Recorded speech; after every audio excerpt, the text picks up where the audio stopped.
Imagine a quiet night, the stars twinkling above, and a sincere believer, Usayd ibn Hudayr, standing alone, reciting the beautiful words of Surah Al-Baqarah. As he pours his heart into the recitation, something extraordinary begins to unfold. His horse, tethered nearby, grows restless, sensing a shift in the atmosphere. Each time Usayd pauses, the horse calms, but as he resumes, the agitation returns. In that moment, he feels a deep concern for his young son, Yahya, who is close by. He rushes to lift his child into his arms, and then he looks up. What he sees is beyond comprehension. The stars have vanished, replaced by a vast, luminous presence filling the heavens, like a cloud adorned with countless lamps. The next morning, he shares this profound experience with the messenger of Allah, Muhammad. The Prophet responds with joy, urging him to recite. When Usayd explains his fear for his son and describes the radiant vision, the Prophet reveals the truth. Those were angels drawn near by his voice. If he had continued, they would have remained until dawn, visible to all. Let's pause and reflect on this. Angels descended not for a grand event or a prophetic miracle, but for a believer, alone in the night, reciting the Qur'an. This is a powerful reminder that the Qur'an is alive, a spirit that moves hearts and draws the inhabitants of heaven. When recited with sincerity and reverence, it reshapes the very space around us. Think about it. Usayd wasn't seeking angels. He was seeking Allah.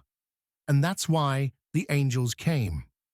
This teaches us that our relationship with the Qur'an is not just about reading for personal benefit. It's a two-way street. When we engage with the Qur'an, heaven responds.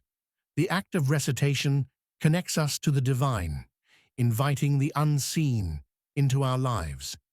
From a modern perspective, we know that focused recitation can calm our minds and regulate our emotions. Neuroscience tells us that rhythmic vocalization and meaningful language can soothe our nervous systems. But in the Islamic tradition, this goes deeper. It's not just about internal peace. It's about cosmic participation. When you recite, you are not alone. You are surrounded by angels, enveloped in divine presence. So how can we apply this profound teaching to our lives? First, let's embrace the beauty of reciting the Qur'an at night.